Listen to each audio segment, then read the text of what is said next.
సింహరాశి యొక్క అధిపతి రవి సూర్య భగవానుడు.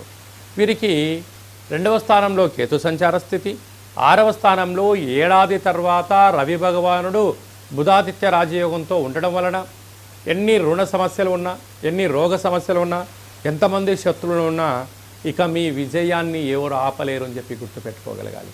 అలాగా ప్రభుత్వ ఉద్యోగం ప్రయత్నం చేసే వారికి మంచి కాలము, ఉద్యోగంలో ఉండబడిన వారికి ప్రమోషను, మీరు ఏ ప్రాంతానికి కాబట్టి ఆ ప్రాంతం ట్రాన్స్ఫర్ అయ్యేటువంటి కార్యక్రమాల్లో సింహరాశి వారు ఆనందకరమైనటువంటి బుద్ధి జ్ఞానంతో జీవితాన్ని పొందబోతున్నారు.